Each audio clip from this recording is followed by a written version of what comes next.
Acting Vice Chancellor Professor James McElnay, that I'm welcoming you all to Queen's and to Riddel Hall and to the Irish Times debate final of 2018.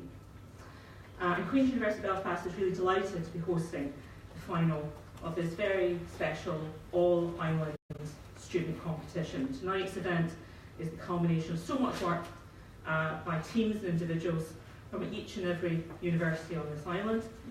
And to be here this evening, to be competing here this evening, is itself a wonderful achievement, so congratulations to all our finalists, of course. Now, the eagle-eared amongst you will have perhaps detected that I'm not originally from these parts. In fact, I was educated and spent a major part of my career at the University of Glasgow, which, as many of you will know, is a renowned centre of debating excellence, with alumni including John Smith, Donald Dewar and Charlie Kennedy. And so you'll understand that with that legacy in my own background, I'm especially eager to hear from the current generation of university debaters. And I guess that as I remember those previous generations of debaters and public servants, I'm also tempted to remember and reflect on just how important and just how special universities are. Important centres of excellence in teaching and research, important beacons of opportunity and inclusion and mobility, important spaces for scholarly conversations that transcend disciplines and borders and even time. Special places of committed and informed and relevant conversations. At this time, all of our universities are under unprecedented levels of public and government scrutiny, and certainly as beneficiaries of public investment, we must be open to public challenge and review.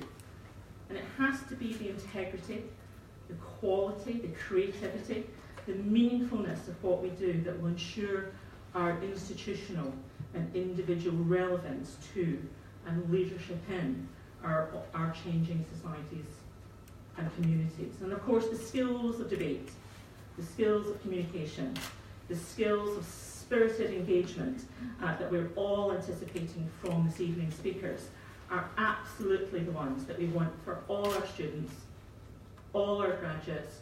Those are absolutely the skills that we want them to develop, to demonstrate, and to use. And so on behalf of Queen's University Belfast, I'm delighted to welcome the Irish Times Debating Final 2018 to this special place of learning, to this place of conversation and engagement and debate. And I believe that Calvin Black from Literific will now add another word or two of welcome. Calvin.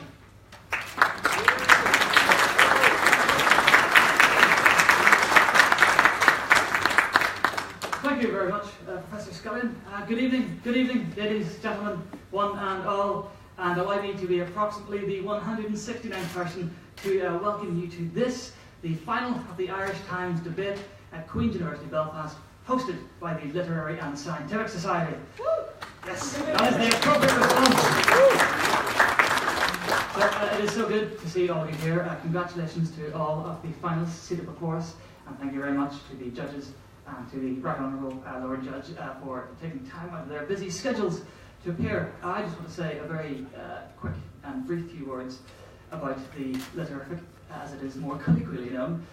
The Society was founded in 1850 by our Lord and Saviour E.L. Godkin, and yes, it flourished for many years until approximately the 1960s, when, due to a combination of factors, which to the public means the rising tensions as a result of the Troubles and the general devolving of debates at the Society into sectarian muddling contests. But to those in the know, what it actually means is because of a former president stealing a copious amount of alcohol from the butt, and then the president after him stripping down to the waist and challenging someone to a fist fight, the Society was disbanded for a great many years. It resurfaced in 2011 thanks to a fantastic man by the name of Paul Shannon, and it has flourished ever since.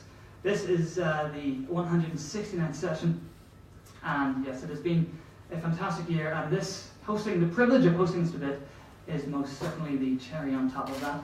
So I'd like to thank specifically Janet from the Irish Times and Janine, the convener, for giving us the opportunity to do so. So thank you very much to them for that.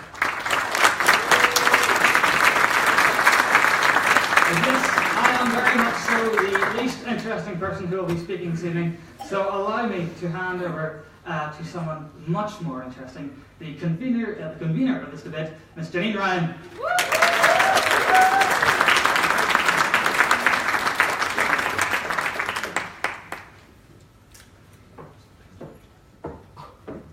Should have stood somewhere a little bit closer so you all didn't have to wait for me to get up here. Good evening, everyone. You are very, very welcome. Calvin told that he had the honour of being the last person to welcome you. I'm pleased to continue that great trait and welcome you all to this, the 58th final, or 58th year of the Irish Times debate, and indeed our grand final this evening. I won't keep you too long, and indeed you'll hear from me again later on, so in case you thought that this was very brief and very untoward of me not to thank everyone, you'll be stuck listening to me for a little while later. But there are a couple of duties that fall to me this evening, so I wanted to introduce you all to our esteemed judging panel, and then outline the running order for this evening, just so you're all aware of what to expect.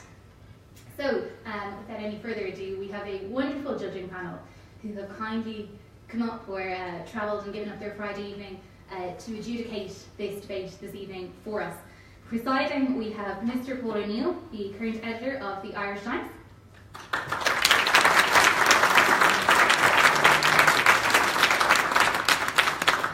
He will be more than ably assisted by Professor Adrienne Scullion, Pro Vice Chancellor for Arts, Humanities and Social Sciences here at Queen's University Belfast.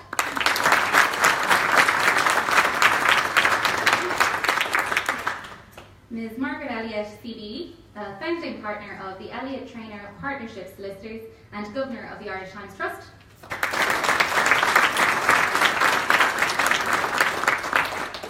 Professor Brent Northall, Chair of Communications, Cara College, Montana, founder of Pax Rotarga, and most importantly, I think to our finalists in particular here this evening, the organiser of the grand prize that our winners will take home of a 5-week tour around the United States.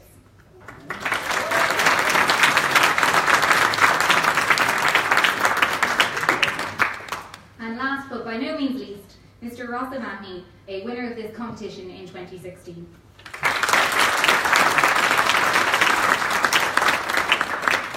I hope you'll all forgive my slightly untoward notes, but I would like to assure you that clipboard has seen us all through an entire season of Irish Times debate, so I couldn't really leave it behind. The speakers actually probably recognise it at this stage. Just to let you all know the format, I'm conscious that our speakers at this point, I would really dearly hope actually are familiar with it, but I'm conscious that a number of people in the room may not be. As you will have noticed, we have 12 speakers. Our speakers consist of 2 teams on either side and 2 individuals. Proceedings for the evening will operate. We will start with the first teams on either side, move on to the second team, and the first speaker from each team will speak in those cases. We will then move on to the individual portion of the debate, where individuals will speak, and then we will come back up to the top, where we will hear from the second speakers from each team. The speeches will be 7 minutes in length. They will be timed by Mr. Kelvin Black here to my right. So after 1 minute you will hear a bell, and that means that protected time is now over for the moment. After 6 minutes you will hear another single bell. That means that we are once again in protected time. And after 7 minutes you will hear a double bell, which means the speakers really should draw their remarks to a close. And if they are still speaking at 7:15, we will hear a triple bell. Just to clarify what protected time means, and unprotected time more importantly, during the end of the first minute and before the beginning of the last minute, points of information may be offered. However, I emphasise only from the speakers on the other side of the debate. So before anyone thinks this is their grand opportunity to have their say, anyone who has any fine opinions on the motion, very happy to hear them later on, but we'll leave the points of information mid-speech to the speakers in our debate this evening. Without any further ado, All that remains for me to say is to wish all of our speakers the very, very, very best of luck, and to hand you over to our chair for the evening, the Right Honourable Lord Justice Stevens. Thank you very much.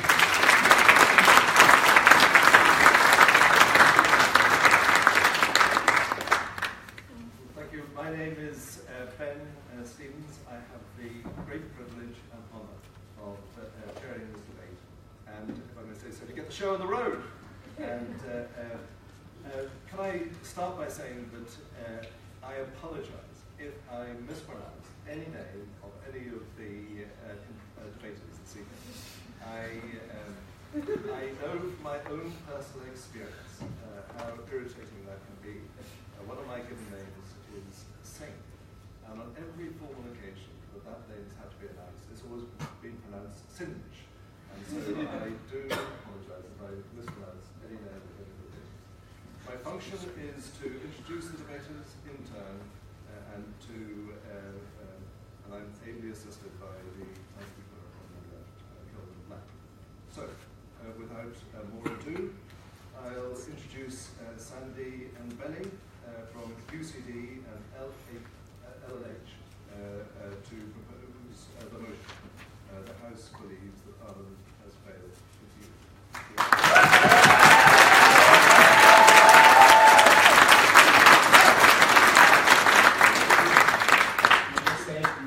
Nailed it. That's exactly right. So, just get myself moving out. Ladies and gentlemen, welcome again for the 600th time. When myself and Kevin got this motion for the first time, we laughed for like half an hour. Like, this House believes Ireland has failed its youth. This sort of privileged group of young people from Ireland's top universities have been failed, right? We just had a wine reception. I look fantastic right now. I look like a rapper who's dressed up really nice for the Grammys. Kevin looks like my talentless, equally rich and somewhat exploitative manager. Right? This is Ireland. He looks like it's his day at the races. Look at him. He's a coachie dressed up all dapper. And here's the best thing. If we can prove that we've been failed, if we can prove that these young people have been failed, we have a right good moment and we do it well, we get to go to America for 5 weeks for free. Isn't that fantastic? The irony is great. Judges, I think we should win just for the planet. But is it true? Like, note that Ireland is a rich, developed first world country. This is important because our expectations must reflect this, right? It's like, do you know what it's like? It's like when you applaud your mate for doing a cartwheel drunk outside Coppers, but then scoff when an Olympic gymnast can't land a double front flip to a triple twist. Expectations are dependent entirely on context. I watched half an hour of gymnastics for that one joke. I regret nothing. So we must judge Ireland as the capable, developed country it's been since the Celtic Tiger. It's with this consideration that we believe that Ireland has failed its youth. Specifically, a failure to use our resources to plan ahead, but more importantly, an inability to adapt our culture around key issues for modern times. Right? Nowhere are these failures more glaringly obvious than in the issues of housing and mental health, right? So it's no surprise to anyone that there's a housing crisis in Ireland. The impact of the housing crisis on young people specifically is threefold, right? Firstly, there are the thousands of young people who can't afford the rent to move away from home to go to university, right? This means that many of them have to forego higher education entirely. Like, this puts them at a significant disadvantage in a job market where even a Trinity Arts degree can't get you a job at Starbucks, right? So I couldn't resist, I'm sorry. But secondly, there are the thousands more who scrape what little they can and what little cramped accommodation, and whose grades, physical and mental health suffer as a result, many of whom have to drop out as a result. It's difficult and somewhat ironic to be studying the fundamentals of thermodynamics while your teeth chatter in a freezing bedroom, right? And finally, let's say you're one of the lucky ones, right? You make it out of college with your shiny new degree, except the best jobs are in the cities. You're now forced to rent from a landlord who could replace you in days and therefore charges anything. And you can't afford the arm, leg and firstborn child to put down a deposit for a house, and you're now locked out of the housing market. You're denied not just a house, but a home. That's important. A home allows you to settle and become part of a community, right? The Irish promises of a community that you can feel a part of, not a rented house that you can feel exploited in. This is really important because it is evidence of a lack of forward planning. Like, we built houses, we built loads of houses, we just didn't build them where anyone would want to live, right? As a nation, there was a time when we had the money and even the time to avoid this. Like, money to strategically build houses for the people who needed them then and the people who need them now. This lack of foresight epitomizes Ireland's failure. We failed to plan. Housing is only one example, right? We could point to our continued waste of useful resources like copper or like helium, or the 1,000 confirmed young people who are homeless in Ireland today. All issues which show a complacency in planning for the future. The worst part isn't that this is happening. The worst part is that we could have avoided it. For the love of God, lads, we spent €4 million on the Spire, right? Like, Kevin explained it to me as a glorified North Star for culties who are lost in Dublin. Right? So, 20 years ago, we could never have envisioned a housing crisis in Ireland. Yet here we are. I'll take a point now. Do you think that 20 years ago we could have envisioned the kind of rapid economic growth and unprecedented growth that Ireland has seen since? I think not even 20 years ago, even in the years after when the growth started, we could have planned. We would have known that rapid economic growth equals people moving to cities, equals people getting jobs, equals more people going to universities, equals people needing houses at university. It's quite simple sort of logic, right? So, moving on to our second point, how our culture has failed to adapt to modern times. I started off this speech by pointing out how great we all look, right? How privileged we all appear. That's the key word, appear. Irish people are known all over the world for being happy-go-lucky, sort of pleasant people. We've come to expect that from even ourselves. We're great, right? We've managed to make drink an integral part of our culture, right? And we're simply great crack. Here's the thing, though. Talking about mental health or depression isn't really conducive to having the crack, right? It's something that we don't want to do as a people. Talking about domestic abuse or alcoholism is uncomfortable for us. As soon as deeper issues are raised, we freeze. This only feeds further into the lack of foresight I mentioned earlier, right? For example, social media. Social media has a profound effect on young people and our mental health. It's brought about complex issues with like self-esteem or fear of missing out or cyberbullying. It's a nuanced subject that even older generations don't understand, but we're left to fend for ourselves. Yet we've only now begun to discuss it. It's the reason why it takes so long to enact change in this country. Like, look at same-sex marriage or the AIDS, right? This hurts young people. It means we fail to discuss and understand the issues that we have, right? A huge alcoholism problem in young people, or like high suicide rates among young males, shouldn't really be surprising when we've raised them in a society that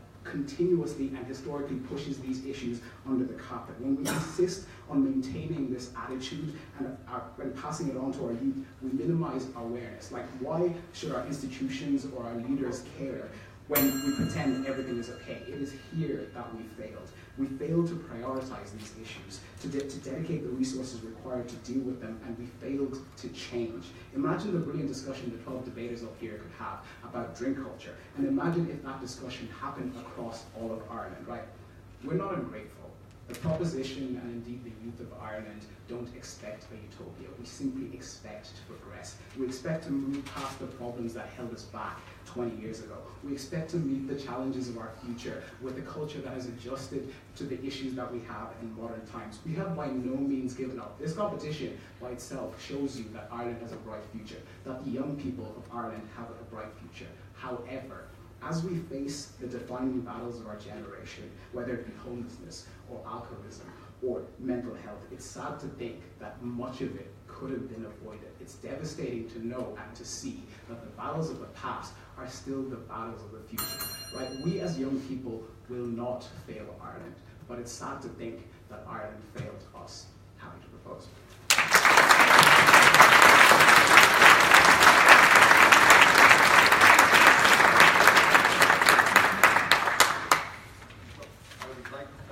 To invite Niamh Eggleston to nail it on behalf of the opposition to the motion.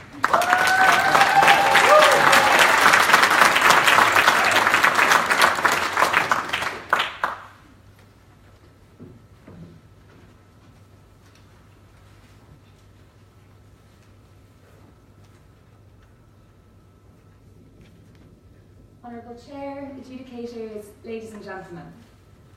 The dream that built the Ireland that passed marriage equality and made young gay people in this country feel for the first time that they might have a place where they belonged began with the Civil Service White Paper, in 1958. Bear with me. They want to take 3 years of Irish history without any historical context and tell you that this country has failed. In opening opposition, we want to give you more. In 1958, Ireland was the poorest country in Western Europe. Its laws and values represented the very most backwards dogma of the Catholic Church. It was repressed, benighted, and inward-looking. But in 1958, T.K. Whitaker wrote the programme for economic expansion, criticising unprogressive isolation and outlining the vision that would become Ireland's national philosophy. He dreamed the Irish dream, the dream of an open, cosmopolitan Ireland where problems were discussed rather than swept under the carpet, where young people would be citizens of the world as well of their own country. Ladies and gentlemen, countries are more than groups of people or hunks of land. Countries are a common purpose. They are the ideas that drive us forward together. Where America has the American dream, equally we have ours. The celebrations that accompanied the passage of marriage equality were not just because gay people could finally marry for the first time in their own country, but because the referendum represented a pivotal moment for the Irish people and equally the Irish dream. The dream that was first outlined in that white paper in 1958. And our proposition, they gives a laundry list of today's problems, but in reality, most of those things are getting better. Mental health issues are better funded and better understood than they ever have been before. And there is a housing crisis, but this is symptomatic of the fact that 10 years after the biggest global financial crisis since the Great Depression, our country is booming once more. With 2 landmark referendums in 4 years, both of which were driven by youth activism, Ireland's young people are more politically empowered than they ever have been. But I don't want to shy away from the hard truth, and the hard truth is that wherever there are people, there is suffering. This should not obscure the fact that fewer people in this country are suffering than ever before, and with every passing decade, that number becomes less and less. This debate should not be about competing lists of wins and losses, nor should it be about one bad decision the government made in 2002. It's about the course of our development as a nation, from where we began to the Irish dream and where that has brought us. Ireland's young people are today the most politically empowered of all time. And for as long as that is the case, and we continue on our long walk toward progress, Ireland has not failed. So to begin, to understand the trajectory of that dream, we have to look back to where we began. And where we began is very far behind where we are now. In 1958, lobbying was done by archbishops as opposed to young activists. And children like Anne Lovett died, tired and cold and alone, under the statue of the Virgin at Grenard. Ireland was not just closed off culturally from the rest of the world, but also economically, with protectionist trade policies that made Ireland one of the poorest countries in Europe. Instead of trying to change the system, young Irish people ran to new ones, giving us one of the highest rates of youth emigration in the world. That was our beginning. Our only ideals were reactions to colonial oppression. We were a fledgling, failing democracy, and the country with no direction. It was against this backdrop that the Irish dream was dreamt, and it is with this as our starting point that we must measure its success. No thank you. For as long as our nation has truly been a nation, the guiding principle behind public life has been that Irish dream, the belief that an open Ireland, economically, socially and politically, is the best position to improve itself over time. It has driven national policies, it has driven op-eds in the Irish Times. It was the reasoning behind so many of our referendums in the 80s and 90s, our low corporate tax rate, our membership of the EU. It single-handedly wrote 12 seasons of Reading in the Years. And it sells a bowl of unwanted shamrock to rot on the Oval Office mantelpiece every March. It was the philosophy behind the government's Northern Ireland policy, which involved promoting progressive politics to bring an end to violence, culminating in the Good Friday Agreement. Bertie Ahern, before he left office, addressed US Congress and declared that Ireland was at peace. Young people on both sides of the border will no longer be born into a place wrecked by conflict, a prisoner of its own past. They will be born into a place that is moving constantly forward. Today's young people have been born to a country which is free and safe and rich all at the same time, among the few nations today who can say so. Very good. So, since the end of the Troubles, more people in Northern Ireland have committed suicide than any people ever died during the Troubles. Is that not a failure because of the things that Stanley talked about? Because we failed to plan for these type of issues? First of all, the failure to plan for those kind of issues is a historical failure. But second of all, I don't think that one failure at one moment in time means that you should write off the history of the country in its entirety. What I would say is the real win there is that first of all the Troubles have ended, and that second of all we have a well-funded health service that is beginning to account for those things, that young people know they exist and that they can agitate for change in a way that they never have done before. That is the direct result of the policies that we talk about. And without those policies and without those agitations, we wouldn't even talk about the issue of suicide in the first place. And that, we think, is what's most important. All of this has not been a coincidence. It's almost wholly the consequence of the Irish dream. And if the proposition want to argue that that dream has failed, they need to explain why Ireland without it would have done any better. In reality, if the dreamers had rejected it, Ireland now would be most likely similar to Ireland then. And imagine what growing up in that Ireland would have been like. If instead of opening up our economy and joining the EU, we had been bogged down in pointless trade wars and tariffs. If we had never been boosted by foreign industries and never advanced our own alongside them. The opening of our country was a concerted national effort that spans decades. Without it, we would have almost none of the liberties that we have now. Mary Robinson would not have been able to tell the women of Ireland that they rocked the system. Catherine Zapone would not have been able to propose to her wife amid cheers at Dublin Castle, and an Irish tea shop would never have been able to tell the world that today Ireland was at peace. Most importantly, any change requires a belief that change is possible, and without these things, young people would not have grown up in the spirit of openness and activism and belief of change the Irish dream has created. Is everything perfect? Of course not. But this debate is about the past and the future just as much as it is the present.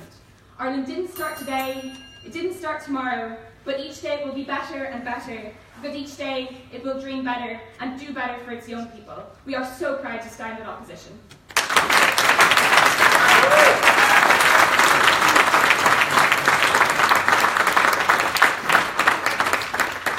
It's my privilege to introduce, as part of the UCD law team, our next speaker, Ian Lee.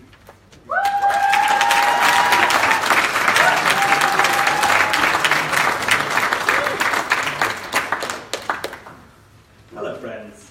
So, to get into the mindset for this debate, I tried to imagine what it might be like if I had kids. You know, if I had youth of my own to be responsible for. And I went to my girlfriend and I asked her this, and once I reassured her that this wasn't like a short-term, imminent plan of mine, it was quite a concern. She was like, Ian, that would be a disaster.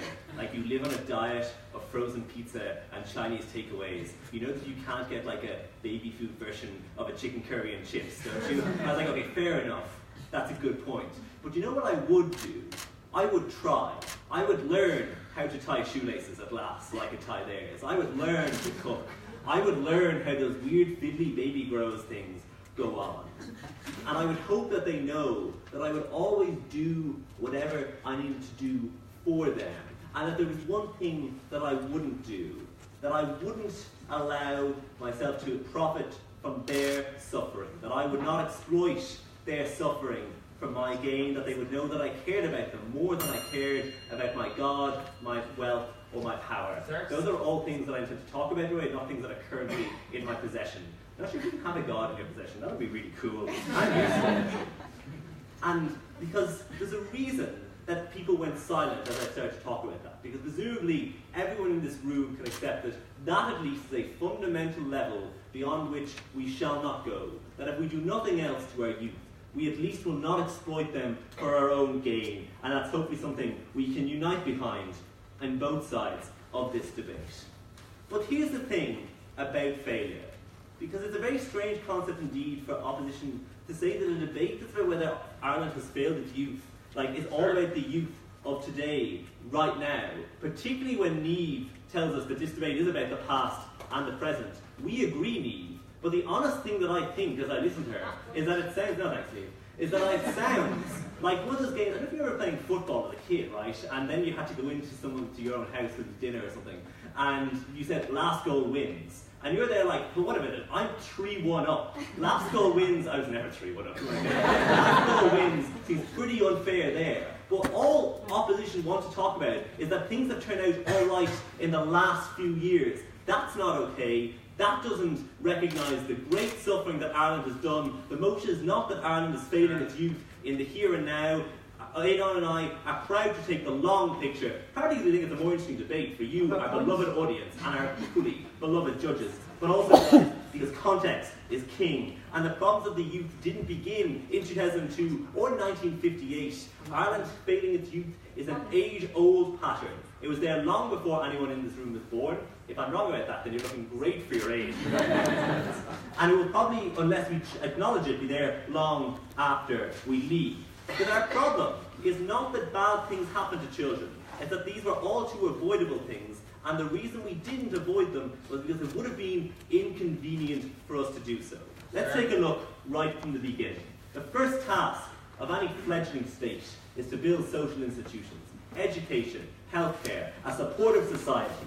And what did we do? We jumped at the chance so that the Catholic Church have unfettered control over Irish youth, because that seemed like a pretty cheap price to pay in return for footing the bill. Because we had an image of ourselves, and we were proud of it. We were a God-fearing Catholic nation of comely maidens dancing at crossroads. Every time I hear that, I'm like, that sounds really dangerous. Why on earth are they dancing at crossroads? That's the way they're failing the youth. Terrible traffic safety. But there was no room in that Ireland for a frightened, pregnant teenage girl. There was no room in that Ireland for her child born out of wedlock. And there was no room in that Ireland for a frightened young boy who didn't understand what was happening to him, and who, when he went to people, found himself ignored because we cared more about our proud Catholic image than about our own children. And we might be tolerant. No, thank you guys. We might be willing to accept that as just being the past. If it hadn't been, as Niamh told you, that Anne Lovett died in 1984 in a grotto in Granard, if it hadn't been that the last Magdalen laundry was closed in 1994, and if we weren't still fighting efforts by survivors to get compensation, or if it hadn't been that that wasn't reserved to our God, but we moved on, as they tell us, and we found a new God, well, the economy. And here's the thing, they talk about things you spent money on. It's easy to spend money on everyone when things are going good, but it's when times are hard that you see where someone's priorities truly lie. And in every economic crisis we ever had in this country, we saw unemployment shoot up, and who was it who left the country? You never saw Charlie Haughey or Brian Cowan standing on a ferry watching everything they loved recede into the distance. Like, I haven't seen Sing Street, guys. Spoilers, right? The triumphant happy ending is that they're leaving Ireland on a tiny boat that's definitely going to sink by the way. That's beside the point. That's a judgment on 1980s Ireland, if ever there was one. Because we don't think that Ireland has failed its youth just because it has some unemployment. We think it has failed the youth because youth unemployment is consistently twice the rate of general unemployment. And we all accept this as just being normal. Niamh, go. Do you think that that vision of Ireland would have ever gotten better if we had never opened ourselves up to the influence of the EU or the outside world, or persisted with a diabolically closed economy? Niamh, our problem is not that we suddenly did some good things. Here's the thing. Everyone benefited from that. It's easy to take decisions when there aren't winners or losers. Aidan and I's case is that when there were winners and losers, the youth were always the losers, and that is shameful, and we should all be ashamed of Ireland's track record on that. And if you want one more example of the truth of that statement, you don't need to do any more than walk out those doors and take a look at what you find. You'll find a city which has more peace walls dividing Catholic and Protestant neighbourhoods now than it did when the Good Friday Agreement was signed. You'll find a city, and indeed a province, in which thousands of children, the vast majority, still attend segregated schooling, failed by a society and a leadership which cares more about maintaining their own power structures. Because as long as those lines between communities are sharp, the DUP and the Sinn Féin can go to their constituents and say, you need us, because otherwise the others are coming for you. As those lines fade, so do their power. And they use children as sectarian pawns to propagate that. And Aidan and I say that that is failure. And Niamh tells us that it's okay because at least the troubles are over, and that's a victory. Surely there comes a point when it is not okay to say that at least we're not shooting ourselves in the streets. Surely there's a higher standard we can hold ourselves to. Ladies and gentlemen, I understand why you'd want to believe opposition. It's comforting to think we haven't made mistakes. But admitting failure isn't the end. Admitting failure allows you to move forward, allows us to be better. We don't think Ireland is hopeless. We think there's a potential here if we can accept where we went wrong. We are so proud to stand tonight in Proposition.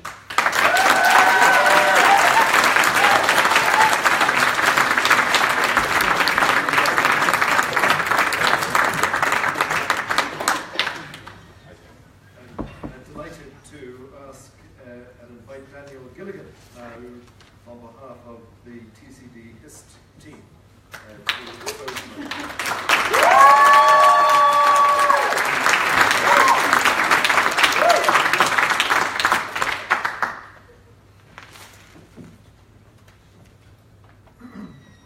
Everyone's talking about what it really means to fail.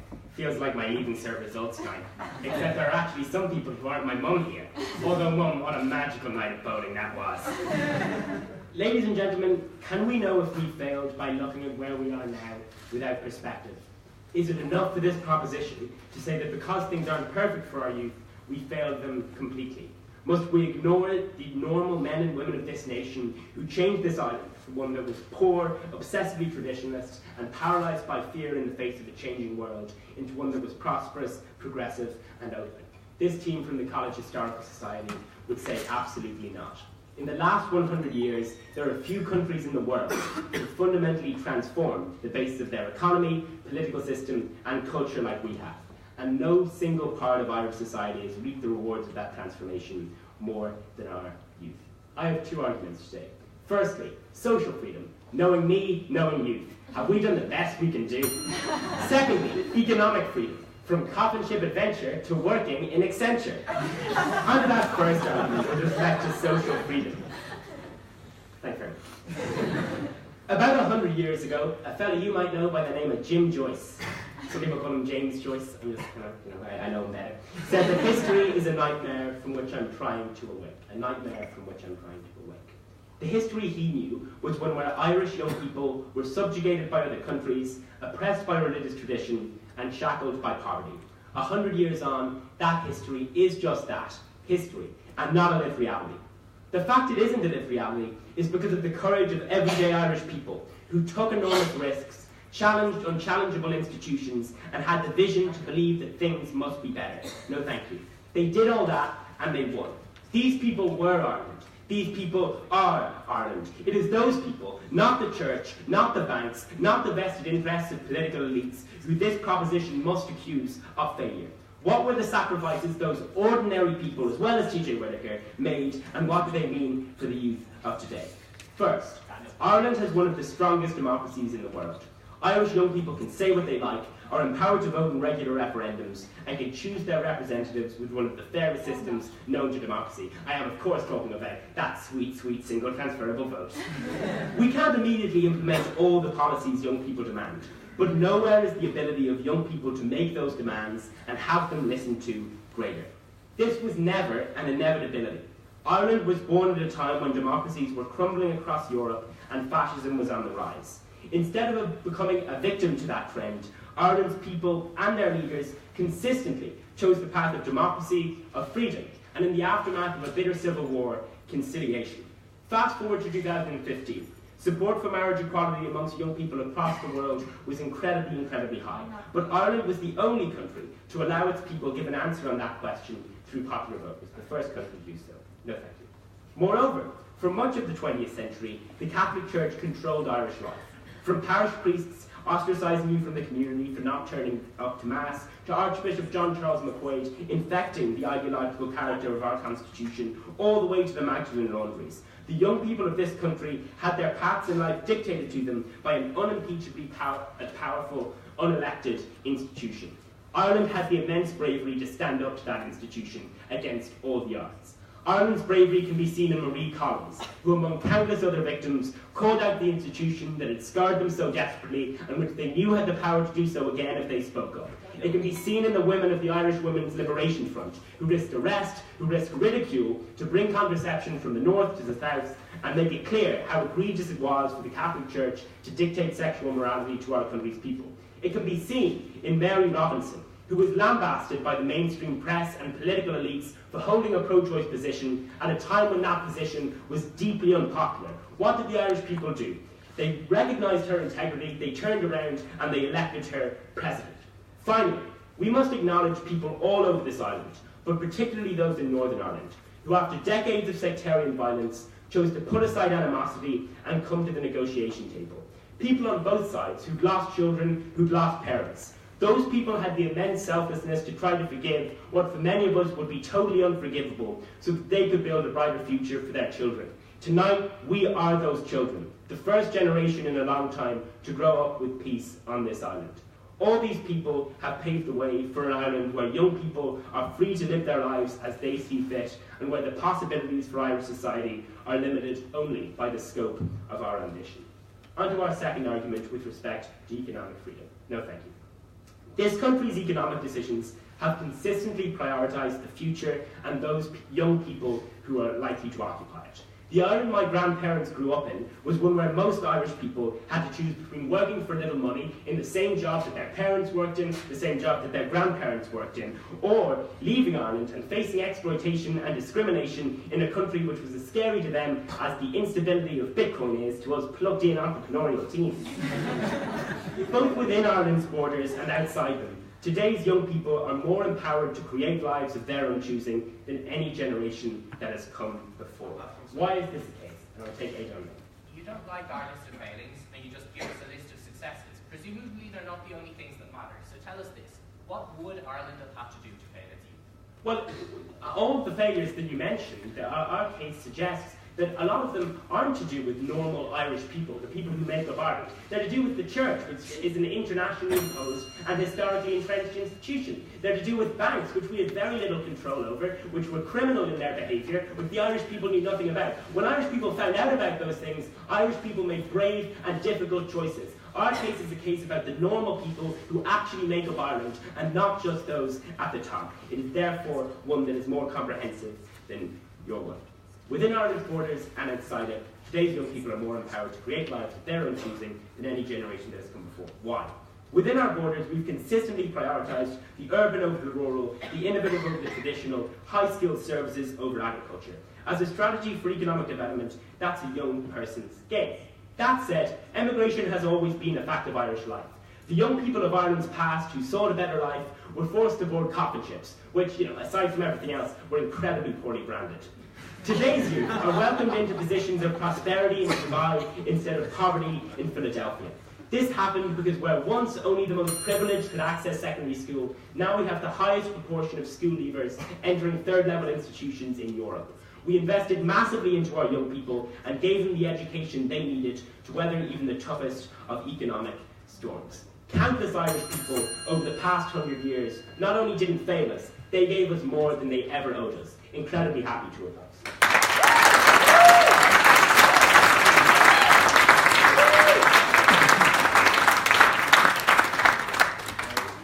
We'd now like to welcome Russell Nairn, representing Literific, Queen's University Belfast.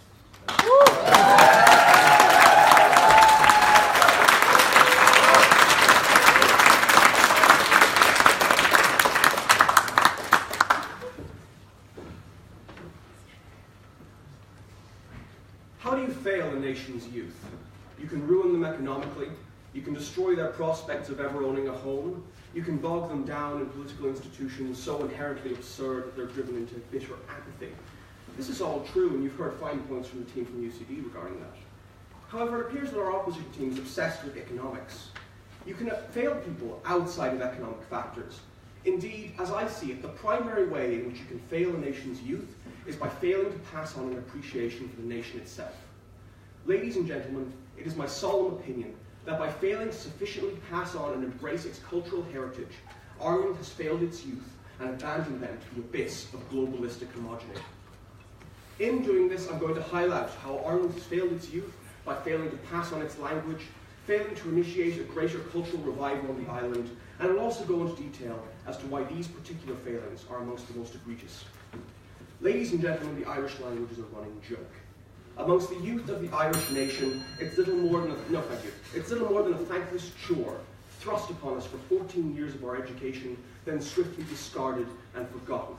The vocabulary of the average citizen stretches little beyond cockamish, geogwitch, and who could forget the classic on no cadigan dog We've normalized this cultural ignorance, but when you stop and think about it, it's a little sad. Outside of the terrifying fogged-cloaked lands of the Gaeltacht, there is no Irish. Sure, you see it on signs and buses, no thank you. But in reality, it's just not there. We've learned to filter it out. Every day we walk past and ignore the shadow of a language we should be embracing.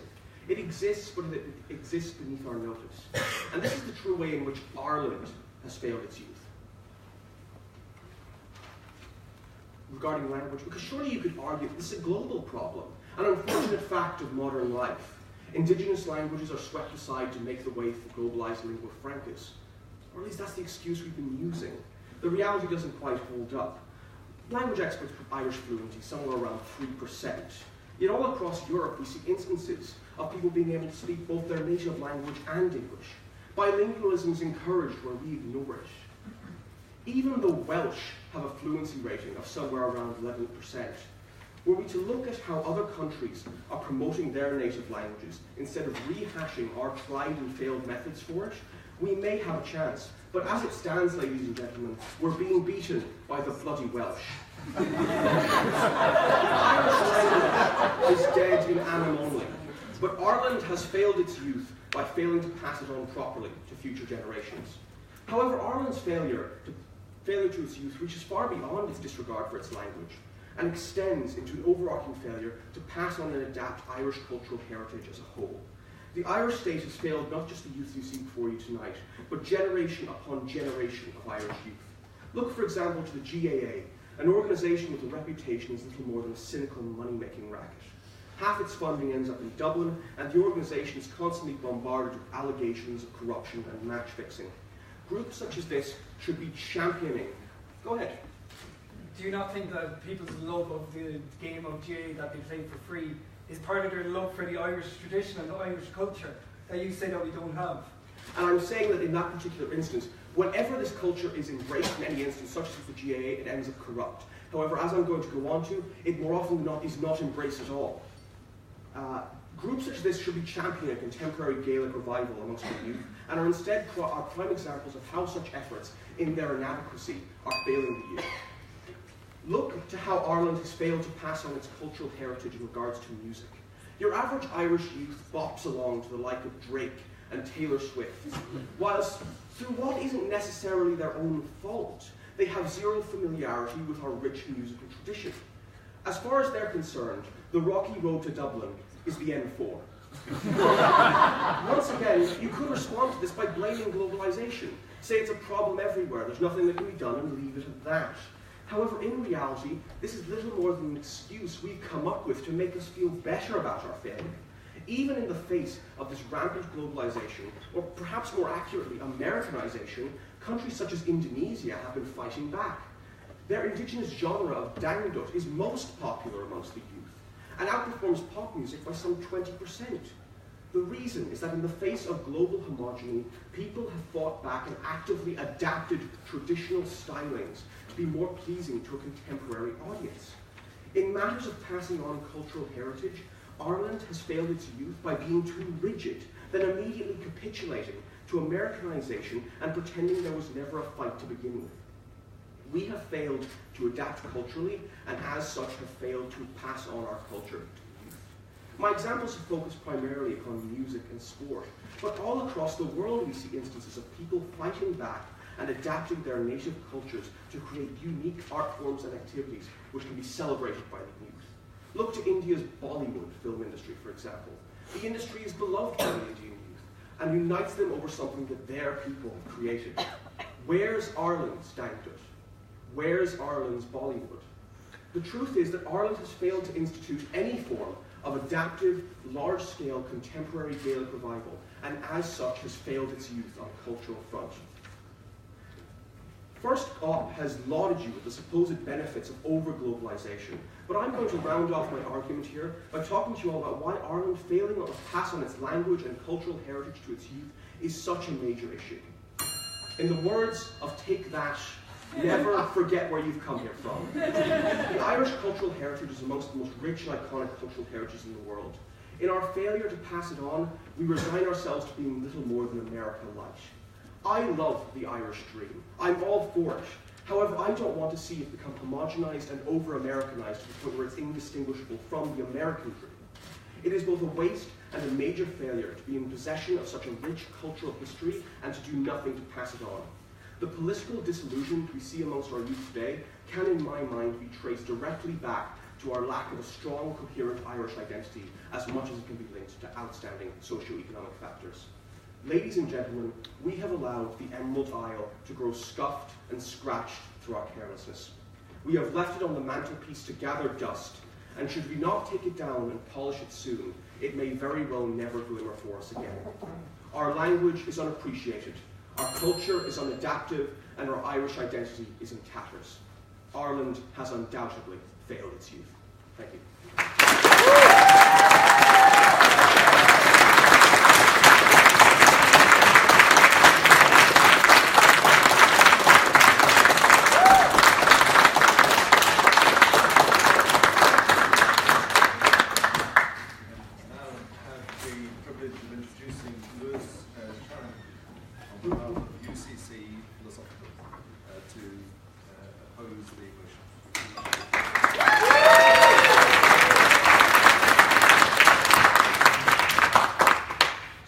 Ladies and gentlemen, fellow debaters, and honourable adjudicators.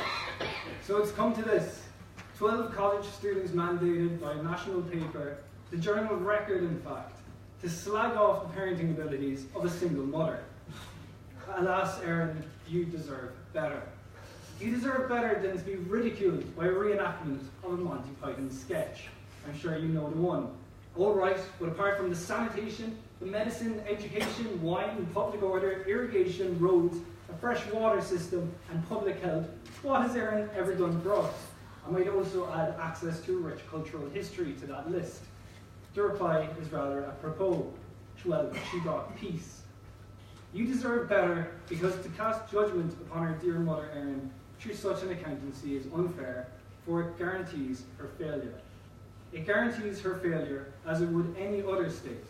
For against arbitrary and idealised standards, any country would fail. The number of young suicides in Ireland is unacceptable, undoubtedly. But how many exactly is an acceptable number of suicides? The number of homeless children in Ireland is absolutely unacceptable. But surely any non-zero number is unacceptable. Success exists nowhere by these measures. Go ahead. In that case, why don't you tell us what failure would look like? What a failure would look like is children who don't have any hope for the future at all across Ireland, and that's the point I'll get to later. Now it is fair to say, well, we should be doing more, but this is similarly flawed. Just how much more and how? Should we drain funding from sports and the arts perhaps, and pledge to build a home for every homeless person in Ireland? Obvious candidates for the chop at first blush, perhaps. But should we make redundant or unfunded those employed by the state? Kill the local sports clubs which give meaning, ambition and community to so many young women and men.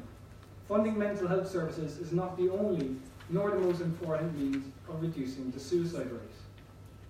Erin does her best with imperfect knowledge of how these tough trade-offs work out. Sadly, it's called a budget and not the infinite money pot for a reason. But perhaps the proposition would suggest we do turn to the infinite money pot and say, damn the balance sheet, damn the EU, and damn their Stability and Growth Pact, and simply borrow away to a well-financed mental health department and well-housed population, and condemn future generations to intolerable debt obligations and European exile, rupture fiscal and economic stability forevermore. We've been suffering under austerity to earn stability since the recession. We cannot simply give up now. Progress takes time. And worse, no thank you. And worse, and I shudder to use possibly the ugliest word in the English language, and a shooting for the next Fine Gael election slogan. Progress takes pragmatism. Pragmatism is an ugly word, for it bids we sacrifice perfect beauty of our ideals for the garish and imperfect practicality of simply doing the best we can, of accepting one step backwards for two steps forwards. The attacks this week on the Good Friday Agreement exemplify this perfectly. It's not good enough. It could be more, could be better. Well, of course it could be better. But it had to be built on compromise, tentative trust, and capitulation. It is both meanings of facile and futile too, no thank you, to suggest we should have got more from that agreement. That treaty is imperfect as the peace it brought is imperfect. But it is peace, and it is progress, something that the second opposition seems to not think is worthwhile. The provision of welfare to children in Ireland is imperfect, no thank you, as it is everywhere, as is guaranteed by the imperfection and cruelty of the world we live in. But we are making progress, albeit pragmatic and incremental. We are funding housing construction while reducing national debt from 120% of GDP in 2013 to 75% today. We went from a D- for mental health service provision to youths last year to a D this year. I will not embarrass myself by calling this success, but it is progress. And in an ugly world, progress matters. So how should we judge, no thank you, so how should we judge Mother Erin's parenting? Well, progress is not a worthy metric either. It would be heinous of me to suggest that whilst children live in poverty, mere progress means success. Instead, we should judge Erin as we do any parent. Lowering taxes again because people are working. What do you mean we're preparing people for the future? Well, we are preparing for the future in the fact that we have free tertiary level education and we have a huge rate of an extremely high standard of education compared to international standards. So I don't believe that that is true. I believe that we must judge parents by the education their children have to innovate and create towards a better Ireland. And most importantly, by the will and the compassion our children have to fight the impossible fight towards a perfect world. And I believe that by this measure, Ireland's youths are not failed. Erin has not failed her children. We have a foundation of democracy, economic strength, and peace to build upon. We are educated, informed, and connected. And above all, we have the will. This is abundantly apparent in every march against the 8 and how young people are acting to destigmatize issues of mental health and exclusion through youth-run organisations like Spun Out, and through the reasonably absurd, yet absurdly reasonable output of the Rubber Bandits. It was evident in the fight for marriage equality, and it's evident now in the ongoing fight for LGBTQ rights, as it is in the demands for consent classes on campuses nationwide. It's clear right here in the anger of the proposition and in the optimism of the opposition. Erin's children are not failed. They are our greatest success. Very proud to oppose. Thank you.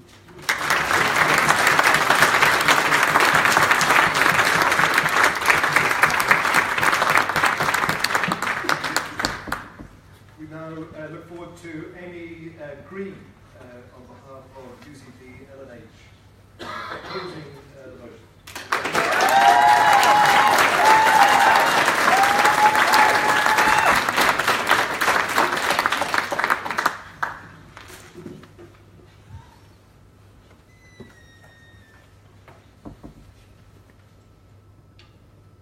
I'm not looking for a red Lamborghini, but I would like some support in learning to drive.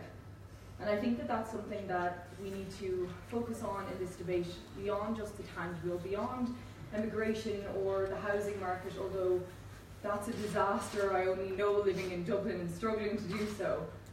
This is about ideology. This is about, if it is good parenting that this nation is giving us, we should believe in ourselves. We should feel optimistic. Why is it that I, standing here at the Irish Times debate final, going to UCD, getting a law degree with every opportunity that this country could offer me handed to me, still feel a pit in my stomach when I'm asked what I'm going to do next year, because I know that whatever it is, even if I'm one of the lucky ones, even if I get the graduate job that there's so few of, my friends won't be around me.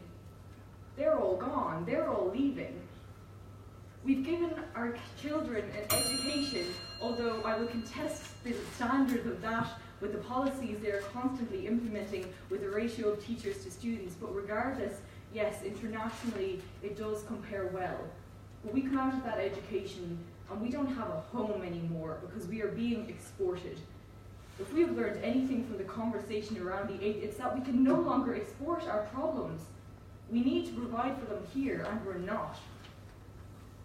But going beyond the tangible, going to the psychological, how is Ireland rearing its children? Ironically enough, I know that the church has been brought up by the other side. That is something that we have broken away from, and that is so fantastic. It had a chokehold on the nation, and we have been the generation to witness its downfall. And I'm not here to be a fan of the church, necessarily not their biggest fan. At moments I have been, I've gone through my adolescence learning of their scandal. But I've also seen what has come about of that, not just in positive ways, but in the lost community. Because we're growing up in an Ireland that is struggling to re-find an identity. Yes, it was an issue when we decided to define ourselves by the Catholic Church and define ourselves by all the morality that came with. But when we stood away, what was in its place? It left cynicism in its wake. And speaking of wakes, I have seen too many because of the cynicism that it resulted in, the negativity, the loss of community. We need culture, we need people. We cling to others like sand to wet feet, and there is no more of that. Rural communities are dying. Young people don't know where to go. We don't know who we are. What kind of culture is that to grow up in? How are we meant to feel about ourselves? The mental health problems in this country are not to be dismissed because, well, we can't provide for everything. It is specific. What this government does is specific. Young people, that group is specific. We're debating it for a reason. Why is it that it was decided that the rate of social welfare payment for under 25s could be different to everyone else? Why was that acceptable? Why is our standard of living meant to be cheaper unless it is not meant to be as good, unless you're trying to deliberately get us out of the country because you don't want to deal with us? We've heard so much about activism. I love activism. I'm up here talking, I love to talk, I love to yell at people, I love to argue about things, I love to fight the good fight. We're hearing about Mary Robinson. If you're watching this, Mary, I love you, you inspire me. Yes, you are a fantastic president and a fantastic person, but why are we hearing about what she has done as president specifically, how that's meant to inspire us, how the marriage referendum of May 2015 is meant to inspire us, when that was the very same day, that was the same vote that was cast for a referendum that said we can't run for president. You're telling me to be inspired by a role I can't run for until I'm 35 because we flew back, we went home to vote, we're going to do it again. We keep investing in this country and it won't invest in us. How many people flew back in May 2015 to say, you know what, I've left, this isn't my home anymore, you didn't provide for me, I had to go elsewhere to find a family, to find community, to find work, to find services, but I'm here. I believe in you, Ireland. I'm fighting for you, Ireland. I'm going to build you better. I'm going to make you progressive. I know that I'll be going to Australia or Canada or wherever it is again tomorrow, but today I am here. I am casting that ballot. I believe we can do more. And what did Ireland do? What did it do for that second vote? It said, well, I don't believe in you. We weren't asking to all be president. We just wanted a shot. I mean, I probably would run, I think it'd be good crack.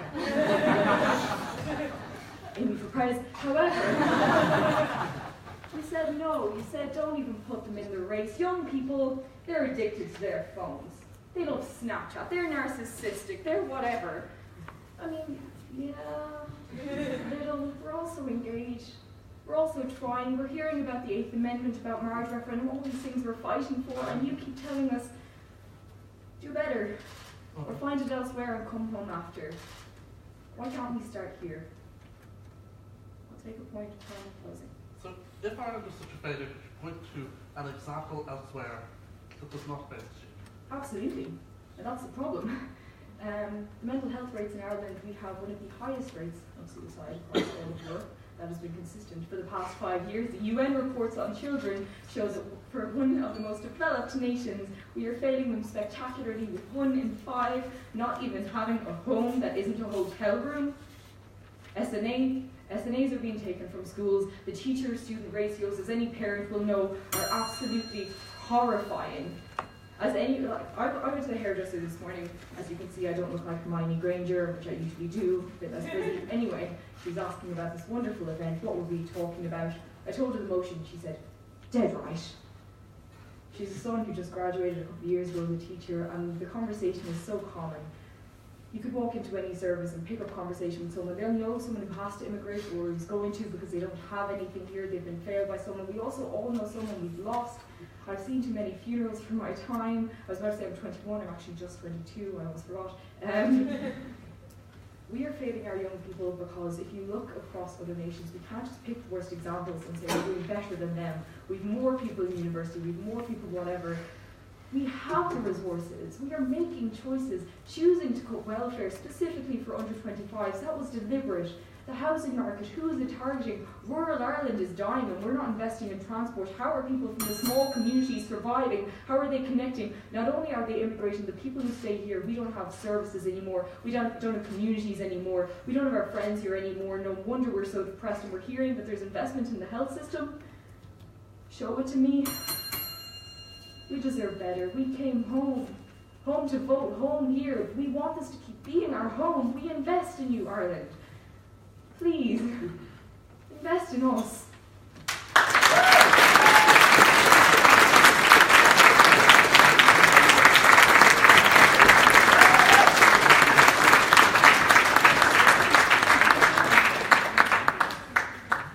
Now from TCD Phil, we have Patrick Lavelle to oppose the motion.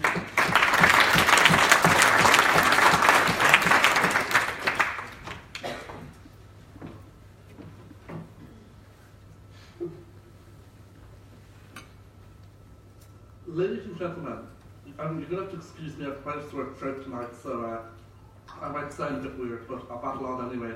So, what I want to talk, ladies and gentlemen, in Ireland, we have a very particular national trait when we discuss issues like this. We tend to discuss things in the abstract, and when we do so, we tend to make things sound much worse than they are.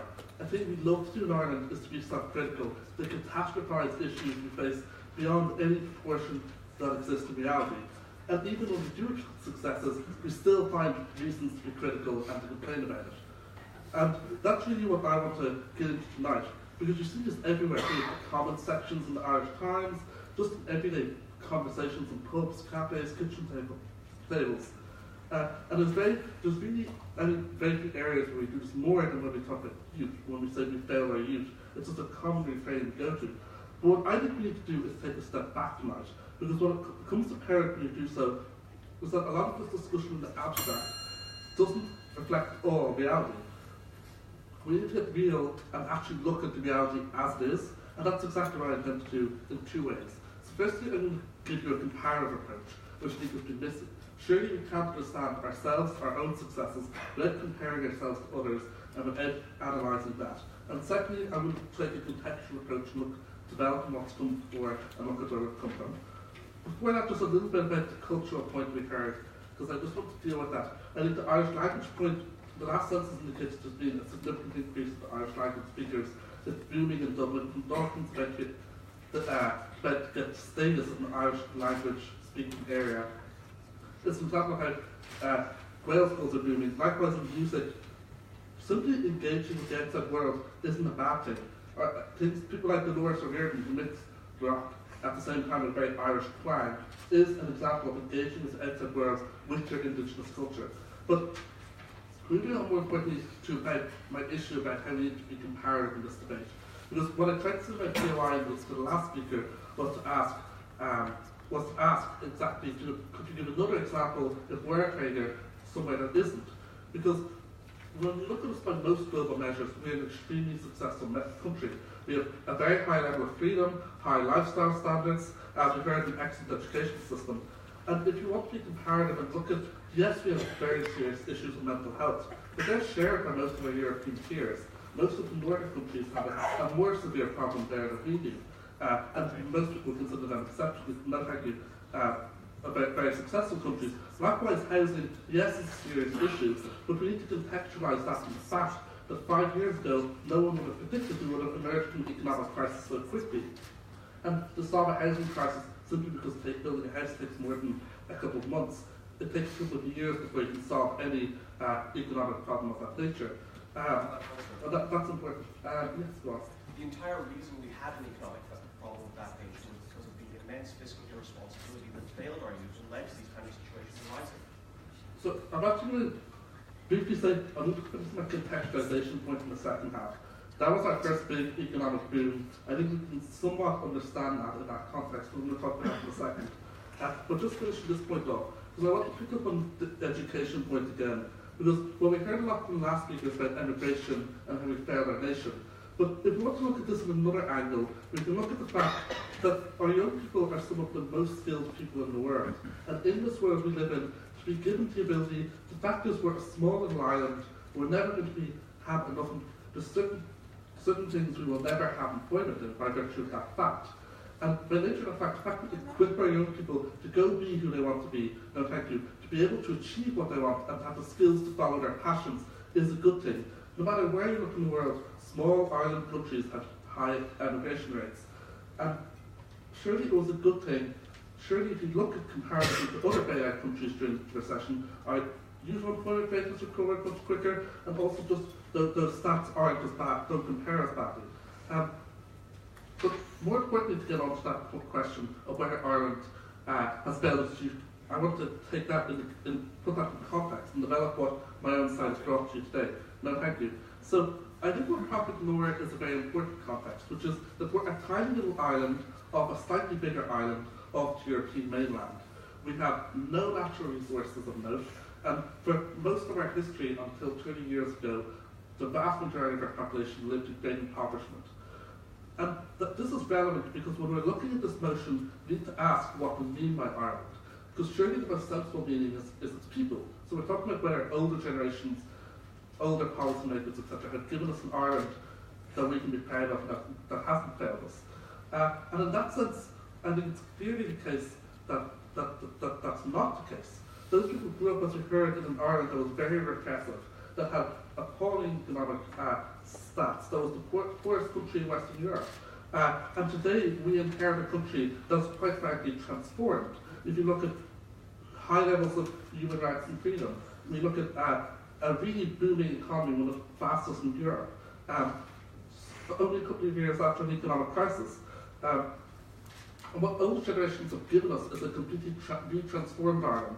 An Ireland where, I think most importantly, the older Ireland was one where people were straitjacketed, where there was a very narrow definition of who could be Irish, and if you could fit that definition, if you were alternative, if you had something different about you, you could get out.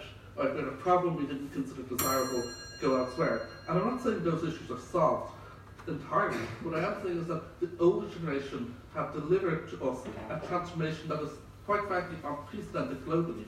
The social progress in this country is recognised internationally as having taken place in an unprecedented short period of time by global standards. Likewise, our economic situation, very few countries globally in the last 100 years, besides the Asian tiger countries, which is where the Celtic tiger men came from, have managed to transform from agricultural economies to highly developed countries. You can count about 20 of them. So that's a huge achievement there again. Because particularly at the time when we've seen, unfortunately here in the north, being taken out of Europe by Brexit by an older generation who don't seem as concerned about the interest and future of the younger generation and opportunities they're taking from them. Ireland's youth inherit a country whose older people are very firmly embedded in the idea of handing over a better country and allowing us to shape that country also. And I think that's very important. So ladies and gentlemen, we need to look past the constant negativity we have in this country when we discuss issues, so that Irish youth in reality enjoy some of the best standards in the world. It's just very few better places to be on. And if we're failing, I don't know what country is. Thank you.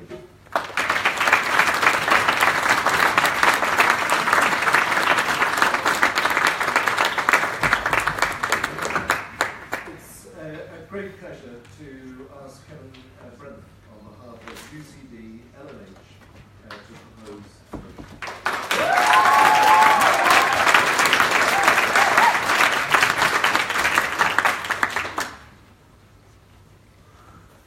Ladies and gentlemen, good evening. How are you doing? I'm nervous tonight. I'm really nervous tonight. And I'm not nervous because it's the final. I'm not even nervous because Trinity are here to say, let there be cake. I'm nervous because my mom's here. She's over there, you can all look at her. She loves when people do that. I'm nervous because my mom's here because, like, how am I supposed to say that I've been failed in front of her? Like, genuine, she comes from a different time. Like, she never had the trips to France. You know, she never had the lifts into school. She never had the devastatingly good-looking suits, you know? Don't laugh at that, I look phenomenal. Like, so I genuinely don't know how to say that I've been failed in front of her because she's done so much for me. On the other hand, that woman has been taking pleasure at beating me at Scrabble since I've been 6 years old. So on balance, I think she'll get over it. Ladies and gentlemen, about an hour ago, Stanley stood up here and explained to you that the young people of Ireland, we're not mad, we're just disappointed. We've made our case on 2 main points. Firstly, we've talked to you about how we failed to look to the future, and we failed to plan, and also how we failed to adapt our cultural values. I'm going to extend on that, but firstly, let's look at what we've heard already. Neve's entire case is based on the idea that Ireland is better than it was in the 50s. And like, no argument here. Where isn't better than where they were in the 50s? I would put to them, however, that economies similar to Ireland, other economies that have joined the EU, are doing better than us at much other things that we're not. That is the issue here. They're comparatively, we are doing worse overall. Like, genuinely, when was the last time we even had a decent Eurovision song? It just doesn't happen anymore. I also want to point out what Lewis was talking about, because he raises a very interesting point that Ireland is improving and progressing even from last year, and I think that's great. The issue I see, the unacceptability of that, is where we started from. The position we were at last year, that was the issue. That's everything Sandy talked to you about. The fact that we did not plan going forward. The fact that we weren't ready to be further on from there. Like, that was 10, 15 years after. We had so much money, and yet we're still in that scenario where we think it's okay, sure, look, we're at a D-. Like, this is essentially what I'm going to be talking to you about when I talk about we failed to plan. Like, I do feel that it's quite low-hanging fruit in this debate to say that we were plunged into a recession. But, like, genuinely, we were. Like, every single plan that we made were built on top of a bubble. If we had a plan for the future, something that was sustainable, something for our youth, something that we could still experience today, that might be acceptable. No, thank you. But everything that we did has fallen apart. And this lack of foresight is pervasive throughout Ireland. So let's remove politics, let's remove economics, let's talk about something we should all agree about. Let's talk about the environment. And not even climate change, you know, who wouldn't want to offend the Healy Rays? Let's talk about waste. I think we can all agree that waste is bad. Like, now the world has about 30 years of copper left. Yeah, now copper is quite important. Copper is in literally all of our wires. We need those. Also helium. Helium is about 30 years of that left. We need that for our MRI machines. We don't have a substitute for those. We will not have like 3D human imaging without helium. So you would think that our fine nation would be taking steps to limit our waste, but like, no, you don't. Because we don't even see the reduce, reuse, recycle ads on the telly anymore. That's the type of level we've fallen to. Like in Dundalk, there's this company, and they make like pillows and quilts out of recycled plastic, and we think that's really cool. But they have to import their recycled plastic from the likes of from Denmark and the Netherlands, because our plastic is not of high enough quality. Our recycled plastic is not of high enough quality. To explain that in other terms, they have to import rubbish because our rubbish is too rubbish. Like, how awful is that? And then this is an incredibly important point, and this is why what me and Sandy brought you is not just a list of bad things, but housing, depression, and the environment are 3 different issues. 3 different issues with 3 different institutions involved, different incentives involved, different people involved, and yet, with all 3 of them, there is a core link that we have simply planned to look to the future. That is the issue here. The future belongs to our youth. When we fail to look to the future, we fail then. Go ahead. So you say, oh, things are better than 1950, who cares? I mean, that didn't just happen. That happened because people planned for it to happen and then worked hard to make it happen. Two things there. Firstly, everything Sandy told you about, like, remember when we had so much money? Like, and that wasn't just 10 years ago. We've been through a couple of recessions in the meantime. But like, look, let's give them some credit, all right? A lot has changed. Ireland in the 70s and 80s was a very different place, you know. Our economy was stuck in a cycle of boom and bust. People were arguing about what type of border we should have in the north. Abortion was entirely illegal, and our young people were emigrating. Could you imagine? Thank God that we have come so far. And the point again that I'm trying to make here.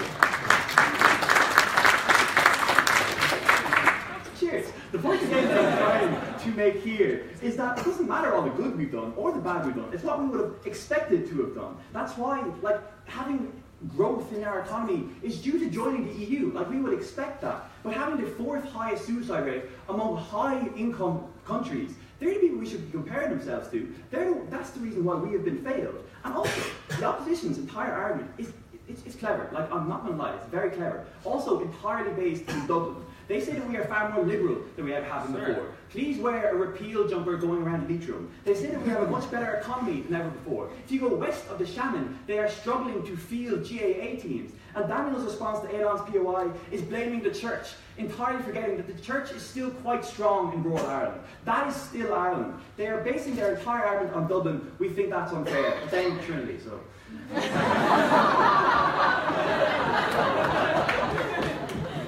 Now, the second point that Sandy brought up was the idea that we have failed to adapt our culture and its values. Now, we think this is very important because our culture was founded on just having a bit of crack, you know, taking things handy and just being independent.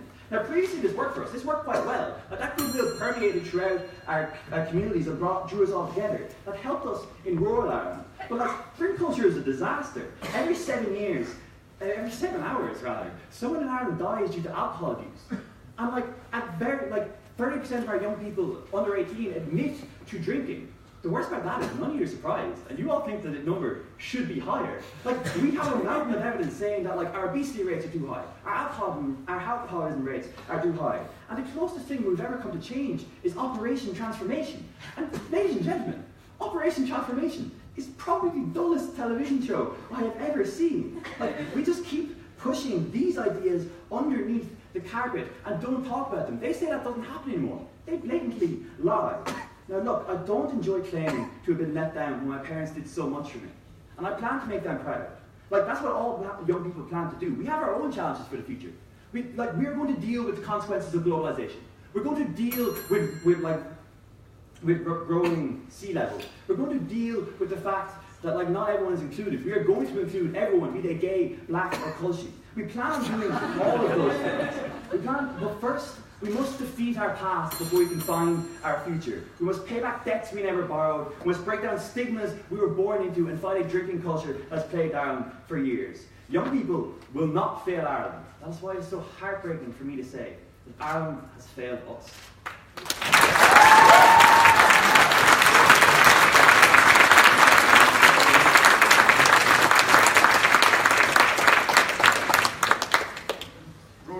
Sullivan is going to seize the concepts and the issues and oppose the motion as part of the TCD law team. Thank you very much indeed.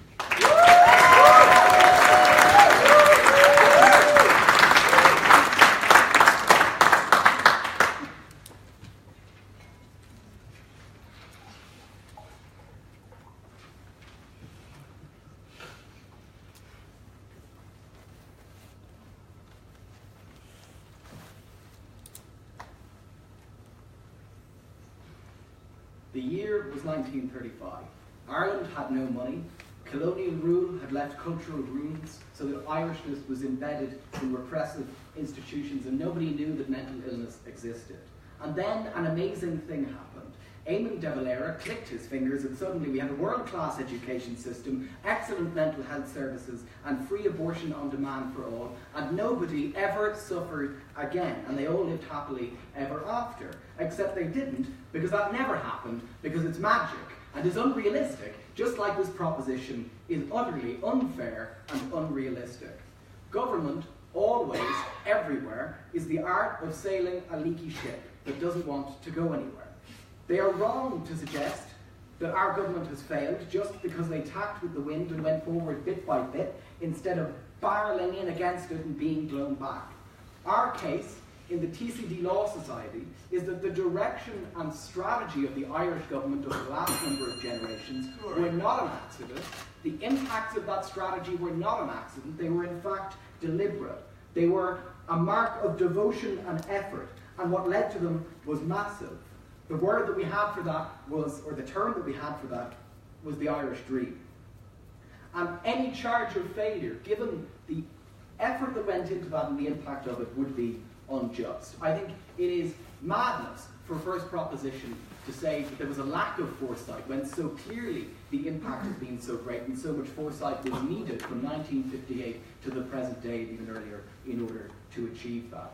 Niamh, my partner, told you that this debate should be about more than a petty list of successes and failures, but that incidentally, if this debate were about a petty list of successes and failures, our list would be longer and better, and we would win that argument. Why? Because we are economically better off than ever before. And that's not just, many countries are economically better off than in the 1950s. We went from being the poorest country in Western Europe to one of the richest countries in the world in the space of about 60 years. And they say, look, that's just economics. That's not any of the important things in life. Let me tell you about some of the important things in life. I can go down to the street, near where I live, about a 10-minute walk from a katsu curry and a chicken jalfrezi. For €20 right now, I won't do it right now because I have to give a speech, but right now I can go on my phone and book a flight to London, which was completely impossible decades before. Now those may sound trivial, but they're symptomatic of something that's actually important, which is that our worlds have opened up, because life isn't the economics box and the culture box, and ever shall the boxes remain separate. Those things have an impact on one another. And because our worlds are opened up, and our outlooks and our understanding of what's possible as young people is different to what anyone could have conceived of before, there are clearly cultural and significant impacts to that. There are clearly impacts to what we're aware of. It isn't an accident, I point out, that so many of these issues, like LGBT rights, mental health, women's rights and things, have become so popular in the last 10 to 20 years. They became popular partially as a result of that economic vision, because that economic vision was combined with a cultural vision, which was that Ireland would open itself to the international world. That was what Niamh told you, and they missed that. They wanted to brand us. They always look for labels, these teams. We were the economics team. But of course, actually, there's far more when you pick back that label to that economics argument. And there were other arguments which were different to that, which are that young people are politically empowered now in a way that they never were before. Because obviously, theoretically, people were always politically empowered in many countries in the world. But culturally and socially, if we can't talk about something, if it's stigmatized to talk about mental health, if abortion is so stigmatized that somebody would rather die in a field than tell anybody that they're pregnant, then you can't talk about those issues. And so that opening up is necessary in order for people to be able to talk about and solve any of the problems that they talked about. They have no way of doing so if they barrel against the wind instead of trying to change its direction. Yes? Your team has told us that generations of Irish youth lived in economic impoverishment, cultural isolation, and social repression. Do you think that Ireland failed them? Okay, I'm going to use a weird example, right? So the manager of the Italian rugby team right now is an Irish guy. This is how I know this, right? So the Italian rugby team are obviously doing very badly at the moment, but his whole project is to invest in the structures behind that, underage structures and coaching structures, so that the quality of Italian rugby will improve, so that when in about 30 years Italian rugby is actually a force in global rugby, no one will know that it was because of him, but it will have been because of him. And if he stays on for all those 30 years, and if at the end of those 30 years Italy comes second in the Six Nations, and if somebody from Italy stands up and says, well, he failed in his job, then I think you would be right to punch that man in the face. Because all the work that he has done is surely relevant to that question. The starting point and the broader context must be taken into account when answering that question. So here's the key to what Niamh told you. All of that is because of deliberate vision, no thank you, and intention. So people worked hard at those things. Now, second proposition is big innovation, or big debate-winning thing is to say, well, how could anyone have failed? We're saying that nobody could have failed. Well, of course they could have failed if they hadn't done that. And if, as second propositions say, they had gotten chained down in perfection instead of accepting better in the knowledge that whoever would come after them would also accept better and move forward. Now, some of those issues involve taking a wide-angle lens, right? Like, incidentally, the government did raise taxes before they cut SNAs during the economic crisis, but maybe they lowered taxes because they thought it would produce more money so that in the long term they'd be able to spend more on SNAs, so that the young people of the future would benefit more, and people who are, 4 years old now would benefit considerably more, even if the people who are 16 would not. Those are calculations that governments have to make that are on a much broader scale than the narrow arguments that those guys were making. You have to make comparisons. 70 years ago when there were no SNAs, there was no money to pay for SNAs, no one believed that the problems that SNAs are there for existed, and now they're in most schools. Click of the fingers? I don't think so. Niamh told you Also, that people now have the power to make those changes. The opening up of Ireland that we talked about, that Irish dream, is exactly why they can stand up and talk about an issue like SNAs and learning disabilities and get a round of applause. The fact that that is possible among Irish people today is something that we should not underestimate. Look, I speak to you today as the great-grandson of a war-scarred small farmer representing an institution from which any generation before me was banned, speaking in front of judges and the editor of the Irish Times. Now, maybe that is all economics, but it doesn't sound like failure to me, and in fact it sounds like something remarkable. Thank you.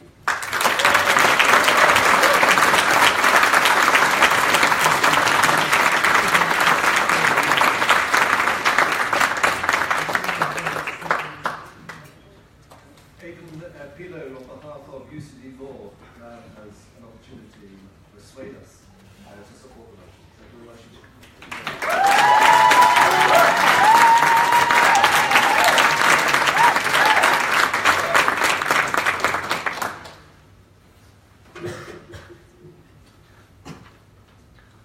Thank you very much. Thank you very much. You all remember Keane. He was the nice boy. Not great at shoelaces, but eternally an optimist, and not a failure. And I think the most important thing that he has taught me is that things happen for a reason. You see, we didn't just forget about the children who suffered sexual abuse. We had to forget to maintain our pure, Catholic and religious ethos. We don't just look away from the 3,000 children who are homeless now. We have to do it because it's necessary for our financial growth right now. And we don't just allow sectarianism to happen. It actively benefits individuals who are in power. You don't have to give your kids everything. I think Proposition are right on so many levels. But you can't benefit from their pain. You can't win and make them the losers. And if we did, even if we only have a short list, then no amount of katsu curry and trips to London will convince me that you can honestly look in the mirror and tell yourself that you have done the youth justice at any point in Ireland's history. So the first thing that we want to discuss is going right back to our beginning, and I think opening opposition should like this because they want to talk about how horrific it was. They tell you it's a leaky ship and it got a lot better because we kept plugging the holes with little children. Like, that's bizarre, I would think. And it's as morally bizarre to people who have any kind of standing. Genuinely, it wasn't the fact that we were in poverty and the Catholic Church was able to take on the duty, because many of them were lovely, and I fully respect them for doing this. The fact that there was never anyone regulating them. We never looked the other way. We never questioned them. And when children started reporting this abuse from the 1960s, we told them that they were liars. We actively looked away. We shut them down because we had to, because we weren't ready to accept that that could be challenged or moved away from. And by the way, this is the bit that genuinely annoys me a lot, because Proposition said, well, Opposition said, isn't it wonderful that we have liberalised and are now free of the church? That's the only reason we started listening to them. We waited until it was convenient for us, until we could think of the church as a bogeyman and lambast it in public, and then we said that they might be reasonable to listen to. And the reason I know this is because look at when they take on the state nowadays.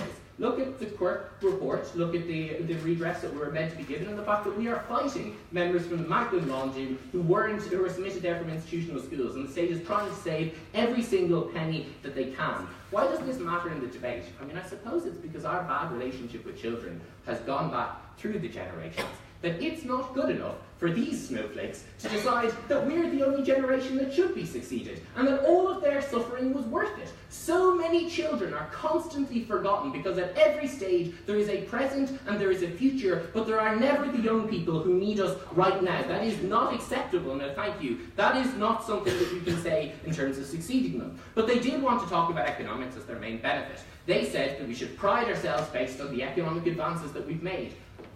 Well, let's be honest, right? When we had money, we funneled it to an extent into our education. When push came to shove, let's look at the fact that we mortgaged our entire nation to settle the debt. That we still try to decrease taxes right now for fear that it will be difficult for us in a struggling economy, and we have no concept of what's going to happen in the future. I mean, for God's sake, the thing that genuinely confuses me is that, you know, the pension scheme, like it's a pyramid fund, we know there's a greying population, and we know there will be left for them at some point, and yet that's how we base any kind of stability on ourselves. And what I mean is that it's only ever when it's convenient for us that we have given to young people. It is only ever when it doesn't have to hurt. And I think that that's abhorrent. I think that is unacceptable. Ronan, would you suggest that it did not hurt the ordinary Irish people who came out about child abuse and were listened to in the 90s to do that? Would you suggest that that was not a sacrifice that they made? The victims? I mean, absolutely not. Those are the people we've been ignoring since the 1960s, is my point. But I suppose he's right. Genuinely, I think that second opposition want to base their entire case on the ordinary Jon Snows, the guys who put in the work and who absolutely work as hard as they can. I mean, let's ask whether they're working for the youth or whether they actually care most about their own interests. Because individually, we are incredible parents. We all want to send our kids to the best fee-paying school we can. We all want to see them go to college. But hasn't it struck us that there are now less poor people entering college than when we introduced free fees in the South? Haven't we realised that the inequality is stretched across the board because we don't pay for SNAs, we don't pay for resource teachers, we don't pay for school funding across the board, we only pay in individual instances. I mean, if you want to take one example that is the perfection of this, it's the fact that we're still funding private schools because our individual children get a huge benefit out of that. But the overall nation obviously loses from us allowing this kind of perpetuation of some individuals winning and some individuals losing. And I suppose that's the point. We've always looked to the future and we've always done what we wanted. And, just to be clear, when we make these economic decisions on a macro level, when the government stands up, no thank you, and says that it's most important to look after the present workers now who get up early in the morning and forget the future, we voted for those people. We're able to take governments accountable and to make those accountable in terms of who we care about because individuals voted for them. And that brings us to the final strain that I think really matters in this debate. And that's the question of how we operate politics in this country. Now, second opposition had a point, which is that, well, I mean, we have an excellent electoral system, that's excellent for the youth. I mean, honestly, at the moment which you've a sign saying 18 plus at the entrance to a voting booth, I'm not sure how much they can convince me that this is something for the children that we're doing and not something for ourselves. Look at each stride forward that they've been so proud about. The plan, no thank you, that they had in the past. It was always for a better Ireland to live in now. It benefited the adults just as much as the children, and any time that was different, we took away from it. Myself and Keane think that there is one example that's excellent to exemplify this. We think that Northern Ireland was a chance. We think that peace was finally achieved with the Good Friday Agreement, and we made promises to set up a Bill of Rights, promises to build institutions that people could engage with, but we never built those communities, we never invested in schools that would educate children together, we invested in more walls to segregate them. Again, there was a reason for that.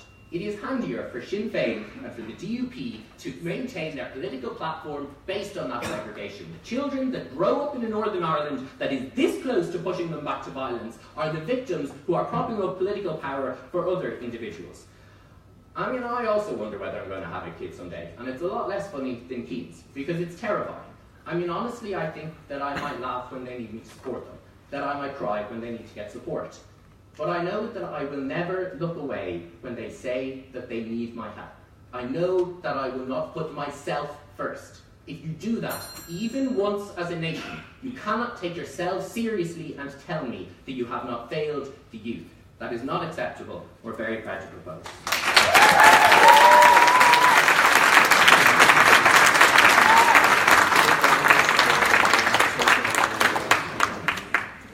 Ronan Daly is from TCD is the final debater, and I'm much looking forward to hearing what he has to say in opposition.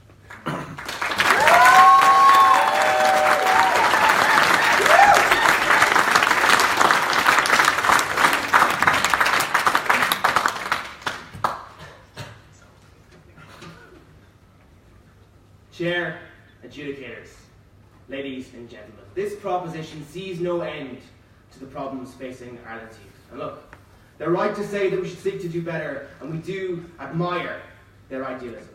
But they should realise they can only see so far because they stand on the shoulders of giants. The giants we're talking about are John Hume, they're Mary Robinson, they're the survivors of child abuse. But more than that, we're talking about our ordinary Irish men and women who listened to this people, who through conversations in kitchens in Clare and at marches in Dublin, created a society more open, progressive, and prosperous for this youth than anyone could have dreamed of when this country was in its infancy. In light of this, I have two questions at the end of this debate. Firstly, failing, flailing, or just smooth sailing? What does it mean to fail? And secondly, is Ireland a Tierna Nog, or is it just a Tierna, oh no, we haven't done very well at all? Irish language joke, still goes down well here, that's a success. So, what is failure? Dawn and Cian talk about how each generation of youth was failed, but the point of what Daniel brings you is that each generation before them worked to make things a little better, and they sacrificed to do so, and we should credit that sacrifice. No, thank you. Kevin and Sandy, on the other hand, imagined that Ireland materialised in 1999, like the Macarena. The proposition's answers were simplistic in the face of a complicated history, and this was why they lost this debate. Because look, they said that Ireland owed its youth far more and failed to deliver. But failure depends on what you're working with. Ireland could only owe what it could realistically be expected to deliver. Daniel told you how against the odds Ireland created a remarkably democratic and open political system so the youth of today are more empowered to create change than in anywhere else in the world. He told you about the bravery of those, no thank you, who challenged the dominant belief systems of this country to give today's youth the chance to live their lives in an Ireland more accepting and open than any generation that came before it. He asked you to think about the strength required of the victims of the Troubles, not the DUP, not Sinn Féin, but those victims to forgive the unforgivable so this generation could grow up on an island of peace. God, I mean, Daniel said some great stuff, didn't he? I mean, I really enjoyed it anyway. Really funny too, in fairness, but these people gave us more than we could have ever have asked them, and in doing so, they defied history's odds. No, thank you. To say that they failed the youth is to say somehow they needed to give us more. So many countries in similar circumstances did not achieve these same things. Cian asked for an example of what failure might look like. It looks like Poland, where the Catholic Church continues to influence political life. Or it's South Africa that could not construct an inclusive political system after the British left. Or it's Israel and Palestine, where reconciliation seems a distant dream. It is easy to look at today's Ireland and think that progress was inevitable, when in reality nothing was further from the case. No, thank you. Ireland's most powerful left down its vulnerable youth is the next line we hear from them. And we won't deny that political, economic and religious elites failed to live up to the responsibilities that came with their positions of power. What we will deny is that these people define Ireland. We refuse to let institutions which are either internationally imposed or historically entrenched abdicate culpability for their actions. Actions, contrary to what Adon tells you, were often criminal, hidden from the Irish people, and only uncovered through the bravery of people in all four corners of this island, those people who we know to be the real Ireland. Yes, there were many times when Irish people just accepted the way things were. The psychological grip that the Catholic Church had on this country was one ever tightened by fear, propaganda, and attacks on those who dared question its power. Like Andrew Madden, who risked everything to become the first victim of abuse to come forward in 1995. We should not condemn those who were paralysed by that grip for failing us, because I don't know if you or I could say for certain that we would have been done better if we were in that position. But think about the people who were in that position and did do better, did create change in this country. We should thank those who did have that courage. I'll take it on now. As a nation, we gave 3 examples of when specific pain led to specific benefit. Why is that ever acceptable, even for a moment, from any parent? It's funny you say specific and then are entirely vague about what the specificity is in that point of information. I can't remember your case word for word, but I can tell you that I'm proud of the youth of Ireland for what they did. No, thank you. You had your chance to tell me what these 3 things were. So look, Adon says we forgot about those people. No, look, we didn't, because he said that 1990s Ireland somehow wasn't Catholic. That was a decade in which the Catholic Church still massively influenced a referendum about divorce, where they had the say-so, and the only reason that that referendum actually passed was because it was raining on the West Coast. That is an Ireland where it was required massive courage to step forward, and furthermore it took massive courage to listen to those people and create the change which fundamentally meant changing your assumptions around the world, which is an immensely difficult thing to do, yet the people of Ireland did it. The understanding, no thank you, myself and Dan have of what failure means is the one you should listen to. We understood that when you talk about Ireland, we can't just mean bankers in the 90s, or the church in the 50s, or the cabinets of Fianna Fáil governments. It is because of the decisions, big and small, made by ordinary people, that where the youth of 100 years ago wanted nothing but to awaken from the nightmare of history, today's youth can dream of a brighter tomorrow. But look, even if you could hold Irish people responsible for the problems the youth face, Ireland still hasn't failed its young people, because today they have more reasons for optimism than pessimism. It's time now to honestly weigh those reasons. Look, and honestly about weight, which I'll say, very difficult at times. That's what this second question is all about. Socially, there were a number of questions in this debate, and I think a very compelling one that we heard from the proposition was the question of mental health. But I think That challenge is a lot more phenomenal, and as a phenomenon, indeed phenomenal as a phenomenon, than they would have you believe. Because it was inconceivable to many generations that we could have so much in economic terms, but still want emotionally. It was a phenomenon based on the unexpected rise of things like the internet that nobody could have seen coming. Nobody could have seen those effects coming. But what were we armed with to deal with that? Today's youth have the tools of education, political engagement, and the understanding of ourselves that isn't limited by a religious belief. That means that can be our challenge to face. That can be our challenge to address. So we feel that we are in a position to deal with that.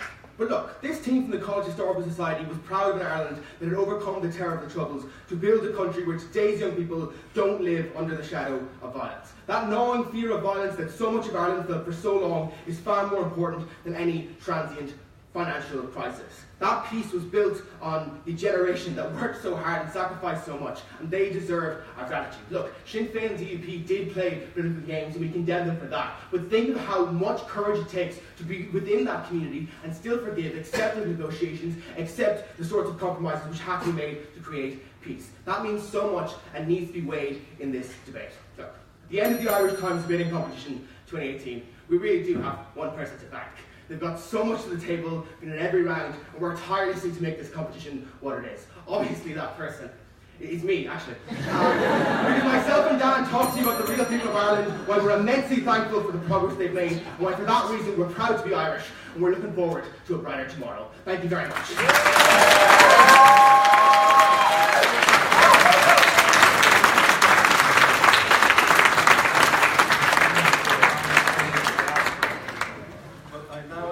From the running orders that the adjudicators retired to make what must be a very difficult decision, and that I'm then invited to speak on the debate, though I think I'll speak more about the debate than on the debate. So if I can ask the adjudicators to retire.